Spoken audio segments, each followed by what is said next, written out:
Olá, bom dia! Aqui quem fala é Elijah Silva, paz e graça a todos. Eu estou começando mais um podcast e hoje falando ainda sobre finanças, na verdade, sobre generosidade. O texto que a gente vai usar como base ainda é um texto que fala sobre dinheiro, para a gente entender um pouco do princípio básico usado por Deus. Para isso, eu confesso a vocês que esse foi um insight que eu recebi hoje pela manhã e não poderia deixar de registrar tal fato porque julguei ser de muita importância. O texto que a gente vai usar como base está aí no último profeta do Antigo Testamento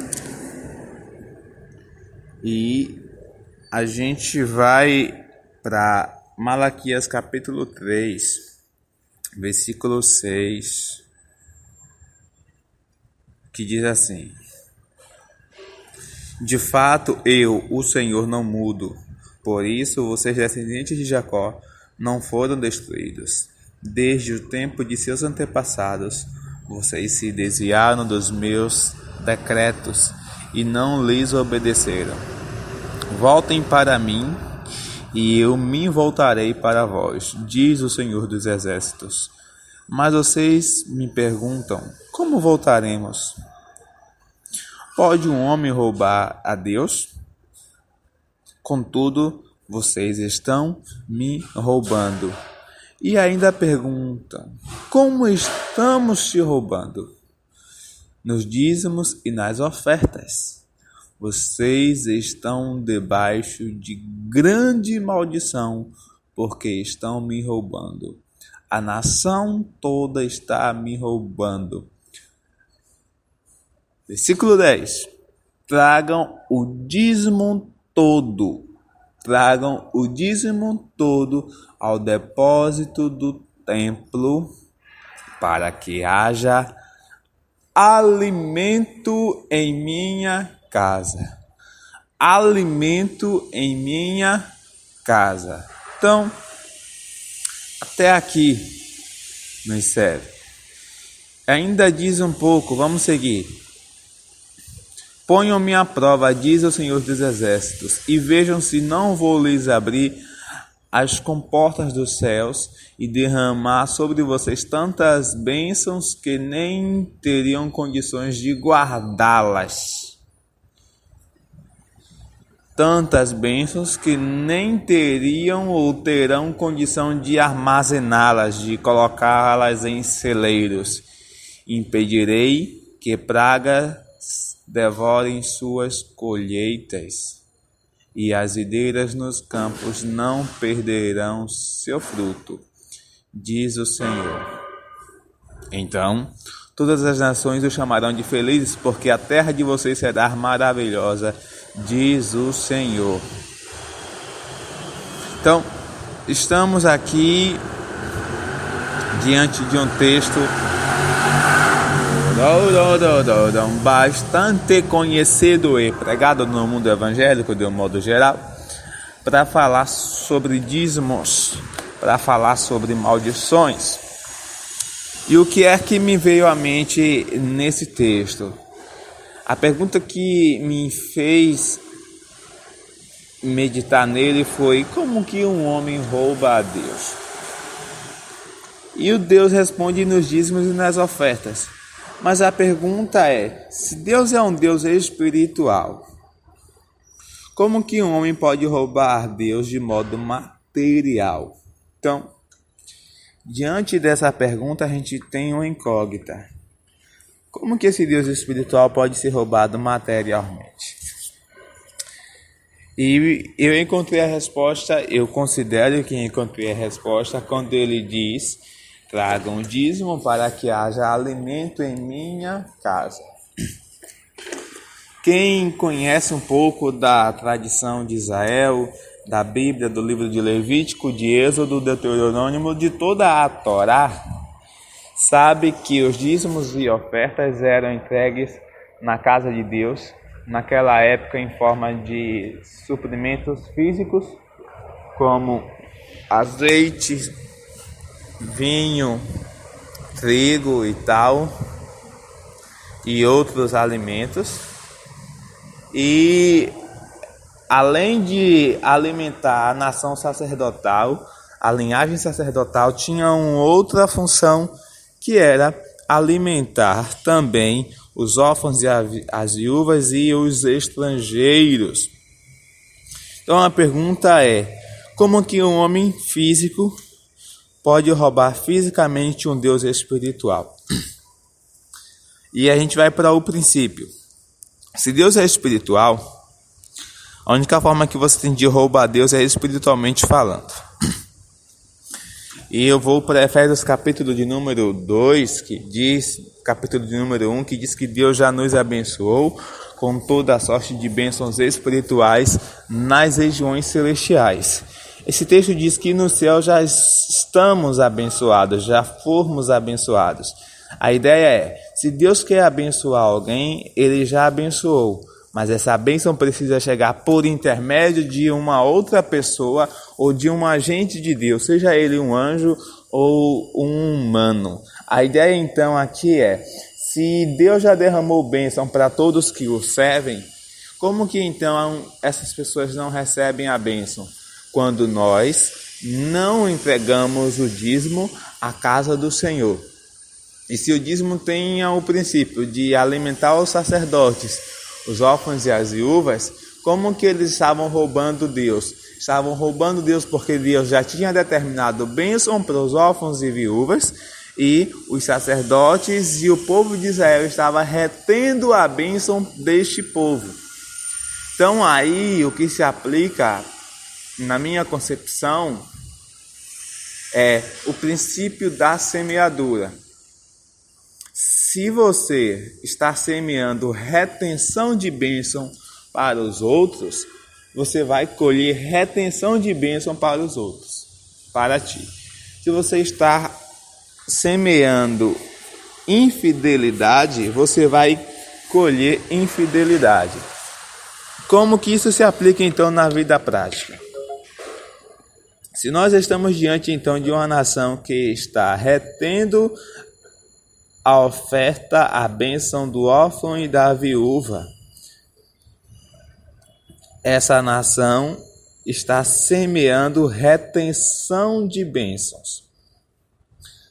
E aqui o devorador então não seria um demônio ou um capeta, mas um agente de justiça de Deus. Isso, Deus é um Deus de justiça, sim. Deus é amor e também é justiça.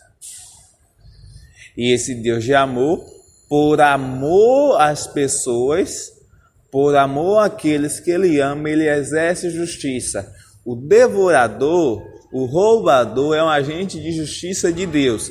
Ele passa pela terra procurando quem semeou generosidade, quem semeou justiça. Israel era o agente de Deus para exercer justiça sobre os órfãos e viúvas que não tinham. Então, quando Israel retém a justiça de Deus para essas pessoas, o devorador e o roubador, ele passa procurando. Na terra que ele não vê o selo da justiça, ele rouba. Na terra que ele não vê o selo da justiça, ele destrói. E na terra que ele passa e vê o selo da justiça, da generosidade, da misericórdia, que nesse caso aqui, esse selo para o tempo de Israel seria o dízimo. O dízimo é o selo da justiça de Deus para os órfãos e viúvas. O dízimo é o selo da justiça de Deus para os estrangeiros, aqueles que não tinham como se sustentar. Então Deus exercia justiça e misericórdia. Então o dízimo tinha esse propósito. O devorador, um ser espiritual enviado por Deus para exercer justiça, ele passa. Onde ele não vê o selo da justiça, que é o dízimo, ele sai roubando e devorando. Onde ele passa e naquela região ele vê selo de justiça, que é dízimo e oferta. Oferta, eu diria que até misericórdia. Ele então passa por aquele lugar e não faz nada. Encontrou uma próxima fazenda, viu o selo da justiça, dízimo. Ele passa direto. Entrou por uma outra fazenda, não viu o selo da justiça, que é o dízimo. Justiça para quem? Para o órfão e para a viúva, para o estrangeiro e para alimentar aqueles que sustentam teologicamente e espiritualmente a casa do Senhor. Ele então, aqui não tem selo de justiça, então eu vou agora fazer a justiça de Deus para essa pessoa. E por que a justiça de Deus para quem não deu? Porque se eu estou semeando retenção, Deus vai me abençoar? Não, Deus vai reter a bênção que Ele tinha para mim. Então toda aquela fazenda que já era a bênção de Deus determinada para mim, que eu estava para colher, o devorador passa. Ele diz: aqui tem justiça, aqui não tem justiça. Aqui tem justiça, aqui não tem justiça. Aqui tem justiça ou aqui não tem justiça? Se não tem justiça, se esse lugar, essa fazenda é uma fazenda de pessoas que reteram a bênção, então a bênção que estava determinada para esta pessoa vai ser retida. Aí a gente deixa de falar de lei e a gente começa a falar de princípio espiritual. Então, o princípio do dízimo é o princípio da justiça de Deus para os necessitados. Então, qual que é a ideia? Todo santo mês, semana ou dia, Deus tem que exercer justiça. Então, há uma conta fixa no reino de Deus, uma cota de justiça de Deus para o órfão e para a viúva.